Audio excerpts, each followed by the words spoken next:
Esta destrucción es el resultado del brutal atentado ocurrido el viernes por la noche en la ciudad afgana de Herat. Los talibanes capturan una segunda capital de provincia en Afganistán. Un guardia de seguridad perdió la vida este viernes y otros agentes resultaron heridos en la Agencia de las Naciones Unidas de Herat, en el oeste del país. Carreteras convertidas en escombros y carros quemados.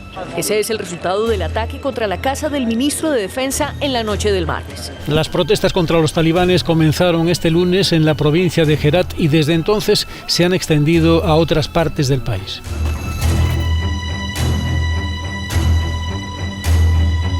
Amigos, muy buenos días. Otro día más en Afganistán. Estamos saliendo en este momento de nuestro hotel en Herat y nos vamos al aeropuerto. Muy amables los compadres de aquí de seguridad del hotel, me cayeron muy bien. Y nada, nos vamos al aeropuerto. Vamos a volar en esta ocasión de Herat a Kabul, 1 hora y media de vuelo. Ay, cuidado, compadre, no te queremos atropellar. Y de Kabul, después en la tarde vamos a volar de Kabul a Kandahar, otra ciudad que está más o menos como al sur-suroeste. Es una ciudad en la que tenemos que tener cuidado porque, bueno, es de esas ciudades en las que hay presencia de cierto grupo que le tenemos un poco de miedo y que no queremos. Ay, Dios mío, ya empezamos con la adrenalina. Entonces vámonos al aeropuerto y vámonos para Kabul y luego a Kandahar.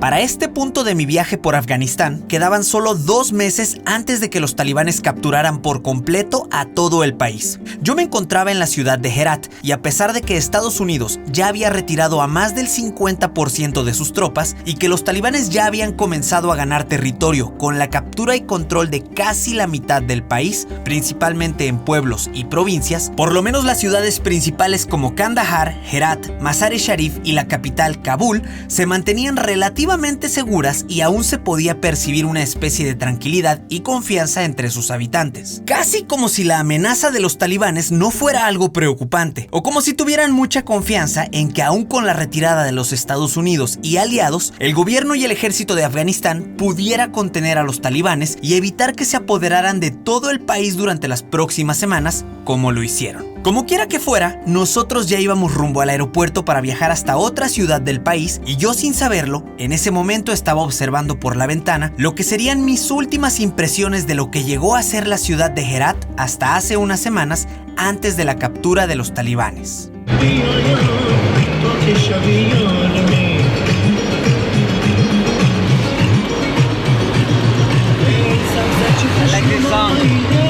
I like this song. Okay, listen. Sing it. I don't know this song. I don't know this song.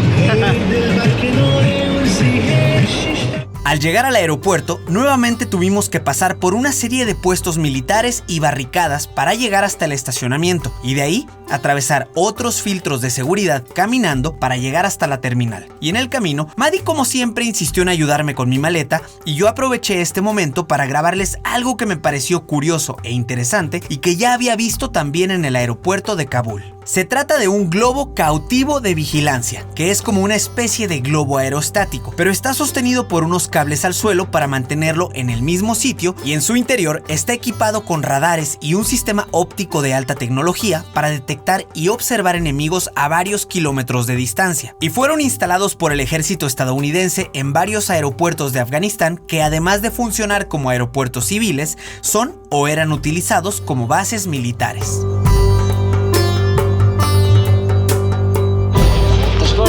Mira, lo veo en el window 16. Ya hicimos el check-in, es nuestro cuarto vuelo aquí en Afganistán. Vamos a viajar nuevamente con Kamair. Hoy en la tarde vamos a tener nuestro quinto vuelo. Hemos estado volando mucho aquí en Afganistán. Volamos en un 340 a 340, ya volamos en un 737 y vamos a ver, seguramente hoy también va a ser 737. Vamos a guardar la cámara porque vamos a pasar ya por filtro de seguridad.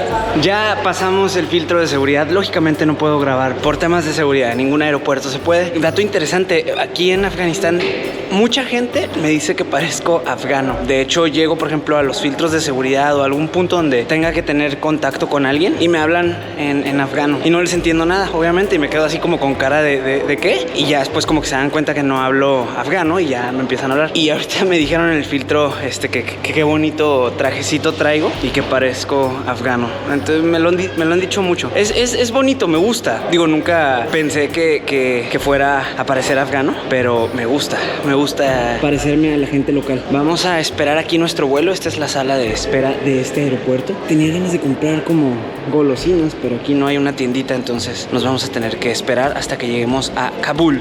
Al salir de la sala de espera y caminar hacia el avión para abordar, prendí mi cámara para intentar grabar algunas tomas de los aviones militares, pero para estas fechas, siendo mayo del 2021, ya toda la zona militar del aeropuerto estaba prácticamente vacía.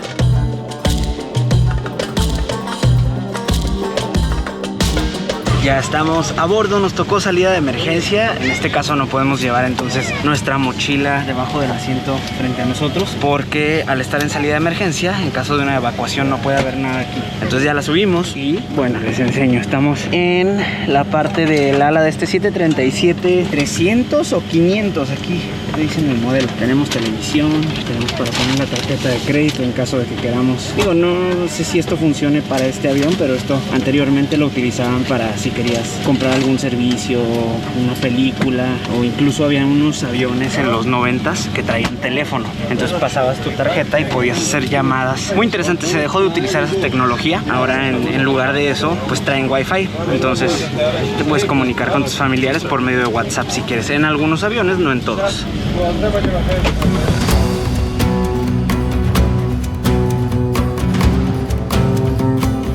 Una vez que despegamos desde el aeropuerto de Herat, yo me relajé y comencé a disfrutar de los increíbles paisajes montañosos de la cordillera Hindu Kush, unas montañas maravillosas que forman parte de los Himalayas y dividen el camino entre Herat y la ciudad de Kabul a lo largo de nuestro vuelo de aproximadamente 1 hora y media. Y al llegar a la ciudad de Kabul, una vez más disfrutaba, como en cada destino, la alegría de recorrer un aeropuerto y apreciar la belleza de los aviones y aerolíneas de otros lugares del mundo, sin imaginar que precisamente en este aeropuerto y al cabo de unas semanas se estarían viviendo algunos de los momentos más tristes e impresionantes de la historia de este país.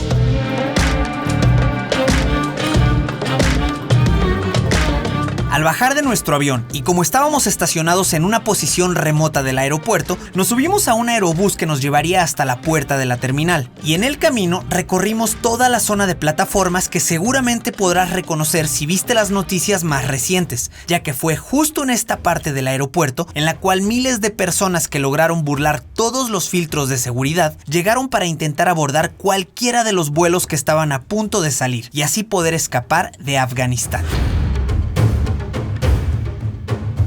Pero para este punto de mi viaje aún nadie se imaginaba que aquello pasaría, y al llegar a la terminal noté que, al igual que en otros aeropuertos en los que ya había estado de Afganistán, aquí tenían la imagen de un personaje con el título de Héroe Nacional de Afganistán. Se trata de Ahmad Shah Massoud, y más adelante en nuestro viaje del día de hoy podrás entender por qué ese hombre de aspecto similar al Che Guevara fue y es tan importante dentro de lo que pasa hoy en Afganistán. Pero por ahora teníamos que bajar del autobús, entrar a la terminal y tratar de sobrellevar el caos de los aeropuertos afganos para recuperar nuestro equipaje y continuar nuestro camino, pero ahora por carretera desde Kabul hacia un valle muy importante al noreste del país. Un lugar perfecto para entender lo que está sucediendo hoy en día en Afganistán, pero remontándonos 40 años al pasado para platicarte sobre el conflicto que podríamos decir que fue uno de los mayores detonantes que provocó todos los problemas de la guerra que se está viviendo ahora en Afganistán. El día de hoy viajaremos por carretera hasta el valle de Panjshir y te voy a platicar la historia sobre la guerra afgano-soviética.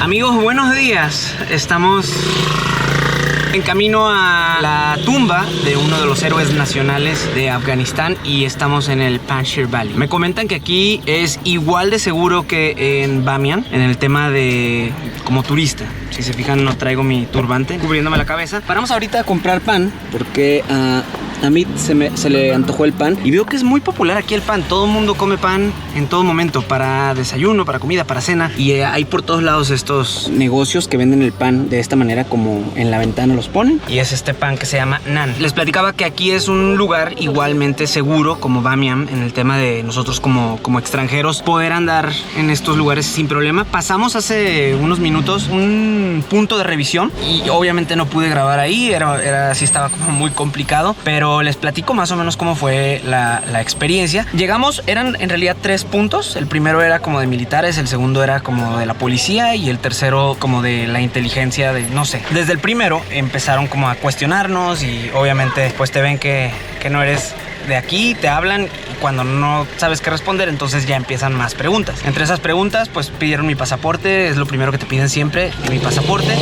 Y ya el militar estaba hablando como con Mahdi, estaba preguntándole un montón de cosas en afgano que yo no entendía, y el militar nada más se quedaba como con cara de muy serio, muy serio. Yo trataba de sonreír pues para romper el hielo un poquito. Bueno, me pidieron que abriera todas mis maletas, abrieron la cajuela, abrimos mis 2 maletas que traigo atrás, abrimos mi mochila y tuve mucho cuidado en no enseñar el dron. En la bolsa de abajo traigo un dron. El dron aquí está prohibido y esto se debe, me estaba platicando Mahdi, que se debe a un atentado que hubo, el cual fue como el atentado más grave en la historia de aquí de Afganistán, que en Kabul había protestas y en esa ocasión hubo una bomba que mató a muchísimas personas, y ese día había muchos drones volando y varios de los drones capturaron imágenes de lo sucedido. Entonces, a partir de eso, el presidente dijo no va a haber drones permitidos en lugares como históricos, en ciudades, en lugares poblados. Entonces por eso traigo mi dron medio escondido. Y bueno, les decía en el punto de huele a pan. It smells like naan. Yeah. Do you want to have it? Yes, please, a little. Bueno, y entonces pasamos por el punto de revisión. Total que al final me hicieron más preguntas. Pasamos al siguiente punto, de los que estaban ahí todos con rifles. Thank you. Amigos, no saben, este pan es delicioso, muy rico, y este está recién hecho. Había estado comiendo de estos, pero pues bueno, ya un poquito duros. Está calientito, recién sacado del horno. Y entonces, cuando pasamos al segundo punto de revisión, se me quedaban viendo los policías, bueno, todos con rifles y todos así como con caras de enojados. Y yo les sonreía y les decía como de, hola. Y decían, América. Y les decía, no, México. Entonces ya como que se relajaron y, México. Pasamos al punto de revisión y ahorita estamos en un pueblo. Acabamos de atravesar un pueblo, todos con el mismo estilo, casas hechas de lodo. Nos dirigimos a la tumba de un héroe nacional de Afganistán llamado, les iba a decir el nombre, pero siempre se me olvidó. What's the name of this hero? Ahmad Shah Massoud.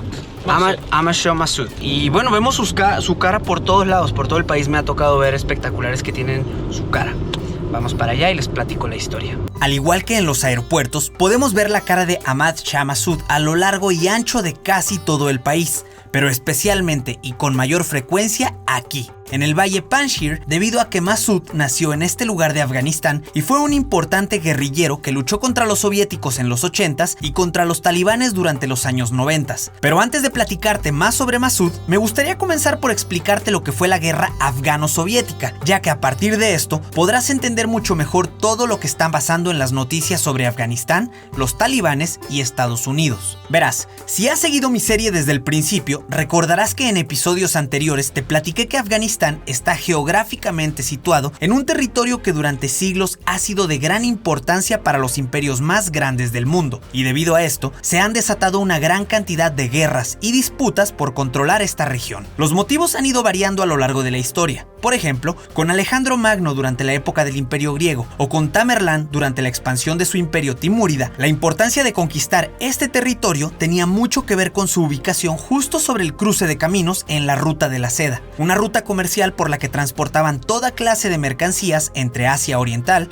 Europa, Medio Oriente y la India. Y al tener el control del territorio de lo que ahora es Afganistán, los imperios obtenían grandes ingresos y poder ante el resto de los territorios. Pero pasaron los siglos y con las nuevas rutas marítimas que ahora daban otra alternativa para conectar a los continentes, la Ruta de la Seda perdió su importancia. Pero también surgieron nuevos motivos para que los grandes imperios de la nueva época pusieran sus ojos en Afganistán.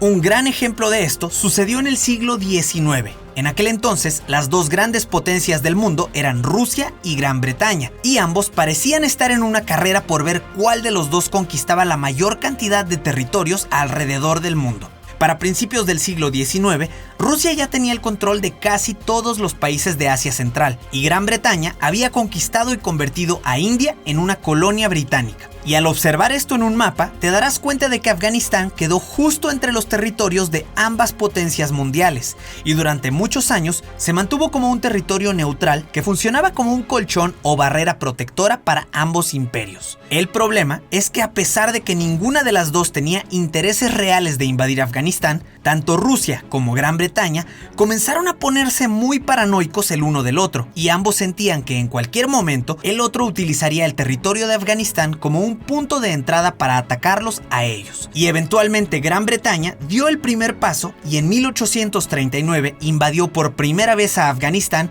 en la que sería la primera de 3 guerras conocidas como las guerras anglo-afganas durante el siglo XIX y parte del siglo XX. Pero ¿esto qué tiene que ver con la guerra afgano-soviética que sucedió casi 100 años después, en 1979? En realidad, muchas cosas, pero las más importantes son: 1. Que durante la guerra contra los británicos, los afganos entendieron que su gran ventaja contra los enemigos de los grandes imperios invasores era que conocen perfectamente el terreno complicado y montañoso de este país. Y número 2, que durante ambas guerras, los afganos se unieron para defender a su país de los invasores, pero sobre todo, para defender a sus creencias islámicas ante la imposición de otra cultura o religión. A lo largo de todo el país, mientras vamos recorriendo diferentes regiones, podemos ver evidencias de los estragos que ha dejado la guerra. No solo la guerra actual, sino la guerra que inició todo este problema hace 40 años, la guerra afgano-soviética.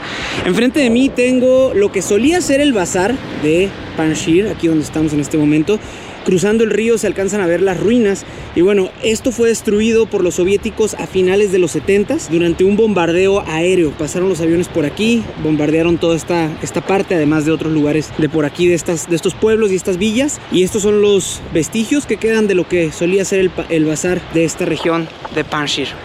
Mucho se habla de que todo lo que pasa actualmente en Afganistán tiene sus orígenes en la guerra afgano-soviética que comenzó en 1979, pero pocos te hablan de lo que sucedió antes de ese año y que tiene mucho que ver con todo lo que está pasando ahora. Por ejemplo, la llegada del Islam a esta región del mundo, y de la cual te platiqué en otro episodio de esta serie, o lo que vino después de la guerra entre Afganistán y Gran Bretaña y que dio pie a la guerra afgano-soviética. Era el año 1919 y Afganistán se encontraba en su tercera guerra contra el Imperio Británico, que ya estaba muy desgastado por esta guerra, así que para independizarse de los británicos, el entonces rey de Afganistán, Amanullah Khan, pidió el apoyo de la recién nacida Unión Soviética, y con este apoyo finalmente lograron que los británicos se retiraran y reconocieran a Afganistán como un reino independiente. A partir de ese momento, Afganistán comenzó a llevar una estrecha amistad con la Unión Soviética, pero no a todos los afganos les encantaba la idea, ya que la Unión Soviética promovía el ateísmo. Así que los afganos musulmanes más conservadores dieron un golpe de estado para derrocar al rey Amanullah, que era amigo de los soviéticos. Pocos años después llegó la Segunda Guerra Mundial, y como ya te había contado en otros videos, al terminar la Segunda Guerra Mundial surgió una nueva especie de guerra pasivo-agresiva entre las dos potencias que salieron victoriosas de la Segunda Guerra Mundial, es decir, una guerra entre Estados Unidos y la Unión Soviética. Y mientras ambas potencias se disputaban el control del mundo en territorios como Cuba, Vietnam o Corea del Norte, en Afganistán se vivía una monarquía gobernada por el rey Mohammad Zahir Shah y su cuñado y primo, el ministro Mohammad Daoud, los cuales se encargaron de modernizar a Afganistán y reconocer derechos civiles y la igualdad de derechos entre hombres y mujeres. De hecho, durante esta época Afganistán era muy diferente a lo que conocemos ahora, y la ciudad capital de Kabul era reconocida como uno de los destinos más importantes del mundo y una ciudad popular entre la comunidad hippie que pasaba por ahí durante sus viajes entre Europa y la India. En aquel entonces, por primera vez en la historia del país, las mujeres tuvieron derecho al voto, al trabajo y a la educación, pero era una época de liberación social que no duró mucho, ya que en los 60s el país sufrió una grave crisis económica, y esto fue aprovechado por el cuñado del rey, el ministro Mohammad Daoud, para traicionarlo y dar un golpe de estado, mandar a su primo al exilio y convertir a la monarquía de Afganistán en una república, y a él mismo como el primer presidente de Afganistán. El gran problema es que para este momento la Unión Soviética ya controlaba a los territorios de Turkmenistán, Uzbekistán y Tayikistán, y con ello la Unión Soviética ya era vecina directa de Afganistán, lo cual aprovecharon para influenciar a los afganos y ahora solo era cuestión de tiempo para que la semilla del socialismo diera fruto. Así fue como surgió un partido político con influencias soviéticas conocido como el Partido Comunista Afgano, y el entonces presidente Daud cometió el error de combatir a varios miembros de ese partido, perseguir y asesinar a sus opositores, lo cual indignó muchísimo a los comunistas, que para ese entonces ya eran una fuerza política numerosa y que además contaban con el apoyo de las Fuerzas Armadas afganas, donde ya había muchos comunistas convencidos. Fue así como en 1978 los comunistas y la gente que los apoyaba comenzaron la Revolución de Saur, un levantamiento que inició en el Aeropuerto Internacional de Kabul, justo en donde estuvimos hace un rato, y a partir de ahí, en tan solo 3 días, los socialistas ya habían logrado vencer y asesinar a Daud e instaurar un nuevo gobierno socialista bajo el mando de Mohammad Taraki. Y en un principio, Taraki gozaba del apoyo y simpatía de los afganos, pero estaba muy impaciente por llevar a cabo sus reformas para implementar el socialismo en Afganistán. Y aunque tenía buenas intenciones como alfabetizar al país y mejorar las condiciones de vida de los afganos, su desesperación por hacerlo lo más rápido posible provocó que los comunistas comenzaran a reprimir y encarcelar a los opositores, además de ofender a los musulmanes y promover un estado laico en donde el Islam ya no iba a ocupar un lugar tan central e importante como antes. Esto hizo que la popularidad de Taraki cayera en picada y surgieran grupos guerrilleros a lo largo del país como los Mujahideen, que se refiere a todas aquellas personas que luchan para defender el Islam, todos ellos encabezados por importantes líderes religiosos que se opusieron a toda costa al nuevo gobierno. Pero contrario a lo que te podrías imaginar, no fueron los Mujahideen quienes derrocaron a Taraki, sino su propio ministro y compañero llamado Amin, que a un año de gobierno lo traicionó, dio un golpe de estado y finalmente lo asesinó en medio de un tiroteo entre las guardias de ambos personajes que ya sospechaban uno del otro. Después de proclamarse gobernante, Amin empeoró la situación llevando a cabo brutales represiones contra diferentes líderes políticos y religiosos. Fue tal la brutalidad que muchísimos afganos tuvieron que huir hacia Pakistán e Irán en lo que fuera una de las mayores crisis migratorias en el mundo. Mientras tanto, China y Estados Unidos, a través de Pakistán, enviaban de manera clandestina y muy discreta armamento y apoyo económico a los grupos guerrilleros que se habían formado. Todo esto llevó a Afganistán a una situación de inestabilidad que preocupó de inmediato a los soviéticos, ya que temían que Estados Unidos pudiera utilizar a Afganistán como un punto estratégico para atacarles. ¿Te suena familiar? Pues es prácticamente lo mismo que pasó 100 años antes entre Rusia y Gran Bretaña. Así que ante esto, los soviéticos decidieron lanzar un contraataque para invadir Afganistán, la Operación Tormenta 333, pero no se imaginaban que el conflicto se alargaría por 10 terribles años.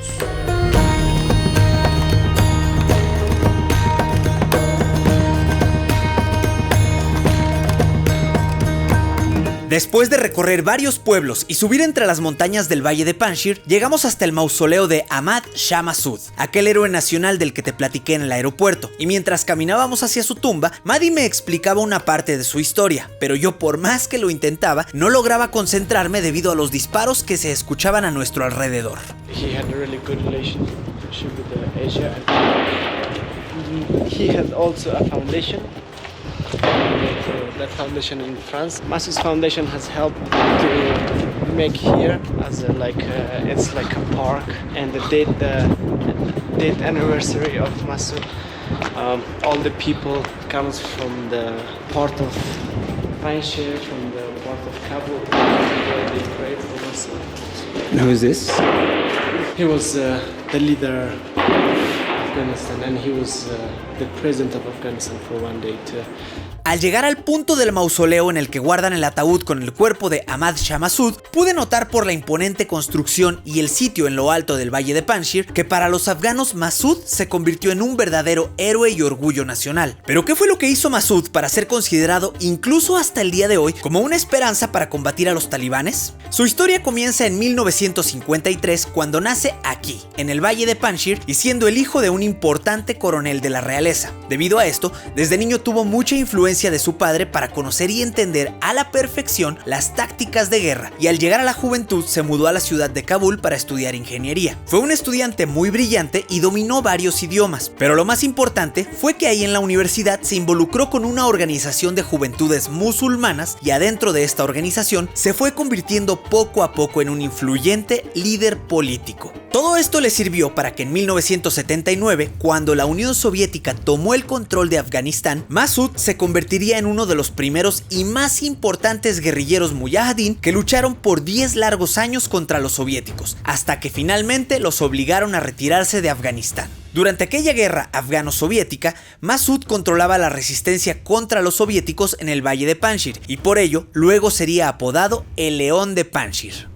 Estamos en el mausoleo de Massoud. Aquí tenemos a mis espaldas, este es el punto exacto en donde tiene su tumba, y aquí frente a nosotros vemos pues muchos equipos de tanques y cañones, diferentes armamentos de la época de la guerra civil aquí en Afganistán. Alrededor de nosotros las montañas, y allá al fondo las montañas nevadas. De pronto se escuchan disparos, y supongo que bueno, aquí entrenan o tienen como una especie de campo de entrenamiento militar. Tenemos aquí, como les decía, todo el armamento, pero por aquel lado se escuchan de pronto como varios disparos, y bueno, eso nada más te recuerda el lugar en donde estás parado y parte de su historia, que bueno, aquí justo a mis espaldas tenemos un punto muy importante para la historia de Afganistán. Cabe destacar que Ahmad Shah Massoud era muy nacionalista y quería ver a Afganistán libre de influencias externas y ajenas al Islam, con lo cual ganó mucha popularidad entre otras etnias, aparte de los tayik, a la cual pertenecía, y eso lo convirtió en una especie de Che Guevara afgano, ayudando a que muchas de sus campañas contra los soviéticos fueran muy exitosas. Y así, a finales de los años 80, casi al final de la guerra afgano-soviética, y con poco más de 30 años, Massoud logró apaciguar las cosas con los soviéticos, pero al mismo tiempo aprovechó el tiempo para reorganizar su ejército y buscar el apoyo político de otras provincias fuera de Panjshir, y así poder dar la última batalla contra los invasores. Fue así como creó un consejo militar conformado por 130 comandantes mujahideen de otras partes de Afganistán, y con lo cual lograría resistirse ferozmente ante los soviéticos, convirtiendo el norte de Afganistán en uno de los principales bastiones de la resistencia mujahideen. Y en 1989, una vez más, los afganos logran sacar de su territorio a otro de sus grandes invasores a lo largo de la historia, y con eso terminó la guerra afgano-soviética. Pero como ya lo hemos platicado, con cada guerra que termina casi siempre comienza otra nueva guerra. Y en el caso de Afganistán, después de 10 años de la guerra afgano-soviética, ahora estaba a punto de comenzar una intensa guerra civil entre los mismos afganos.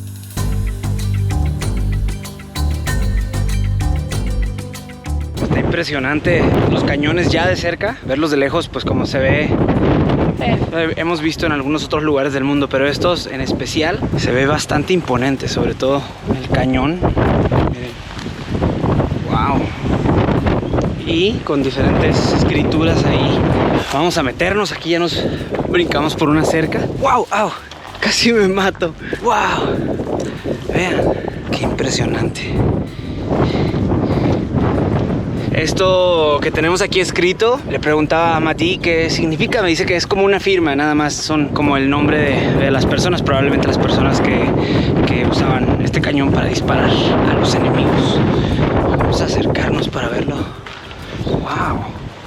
Todo el sistema eléctrico, electrónico. Miren. Wow. Con esto supongo que calculaban hacia dónde querían dirigirlo y la precisión del disparo. No sé, la verdad es que yo no soy bueno con las armas, no le sé mucho. Pero no se necesita ser un genio para ver esto e impresionarse e imaginarse todas las cosas que ha de haber vivido este aparato.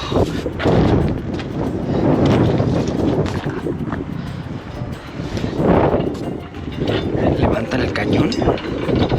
Obviamente esto ya no sirve.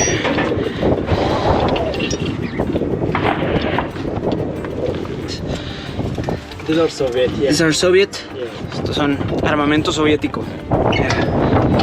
Aquí dice KC, NBK 11-3. Sí, efectivamente esto es soviético. Aquí vemos cirílico. Y esto, alguien que sepa leer en cirílico que nos diga. Irina, te estoy viendo a ti. Si por favor nos puedes decir qué dice acá. ¿Nos puedes traducir? Miren, acá también dice... Pues obviamente esto debe ser como la placa que dice el fabricante, el modelo de serie y todo. Y lo interesante es que mientras estamos viendo este armamento, al fondo, del lado derecho, estamos escuchando los disparos de... pues alguien que está por allá practicando sus tiros. Y acá tenemos unos tanques también soviéticos. ¡Wow! ¡Oye, este está elegante! Este tanque pintado, probablemente, digo, no sé si fue pintado después de la guerra, ya como tema de decoración o así, con esta decoración. Estaba cuando estaba la guerra.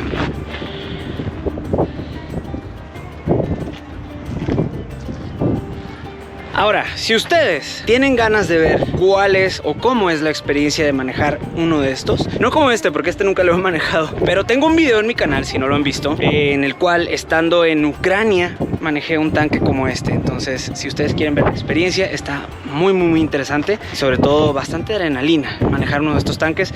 Y se maneja muy complicado, es como dos palancas que al jalar una da vuelta para un lado, al jalar la otra para el otro, y si jala las dos frena. Es algo medio complejo, pero está bastante interesante. Está en mi canal, les dejo el link abajo en la descripción. Vamos a ver si nos podemos trepar, a ver si no nos metemos en problemas. ¡Wow! No sé si escuchan eso mientras estamos entrando al tanque. ¡Ah! ¡Wow!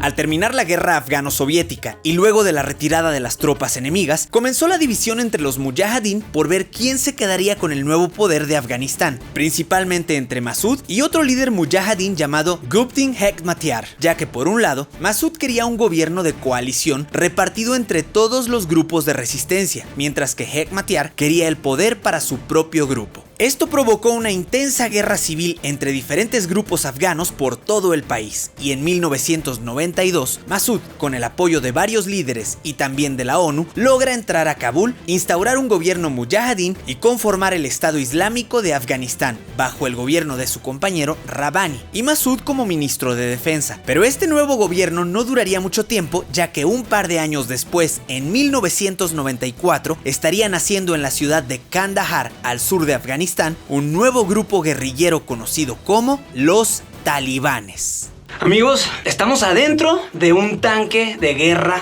de Afganistán, un tanque de la guerra afgana. Aquí tenemos el cañón. ¡Órale!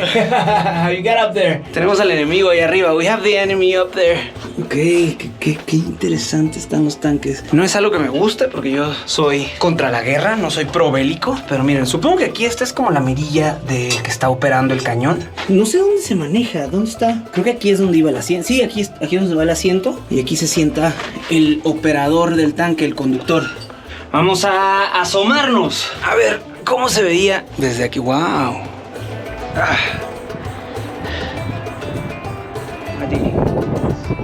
What's up?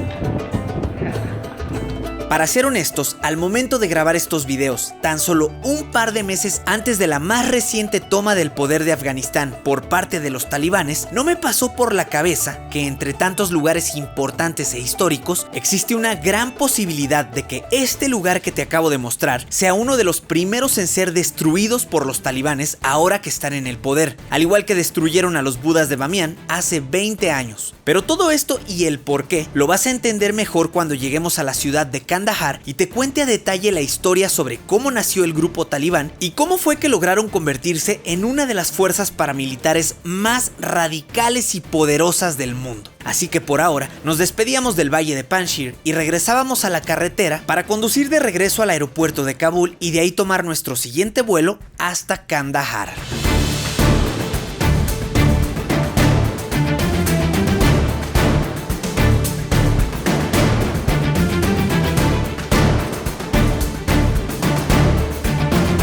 El camino de regreso a Kabul fue relativamente tranquilo. En esta ocasión no nos topamos con los talibanes, pero eso sí, noté la presencia del ejército afgano, varios puntos de revisión a lo largo de todo el camino y prácticamente nada de vehículos o elementos del ejército estadounidense, lo cual confirmaba los rumores que corrían entre los afganos, de que para esas fechas, siendo mayo del 2021 cuando grabé este video, ya se habían retirado más del 60% de las tropas estadounidenses y los talibanes ya comenzaron comenzaban a intensificar los ataques contra el ejército afgano y los civiles, cosa que pude comprender con mucha mayor claridad en el momento en el que pasamos por un sitio en el que comenzó a oler a quemado, y al voltear hacia un lado de la carretera pude ver con mis propios ojos los restos incendiados de un restaurante que tan solo un día antes había sido el escenario de uno más de los atentados talibanes.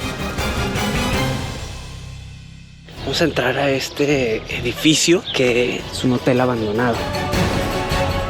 Me están pidiendo fotos todos, como que no sé si les gustó mi outfit.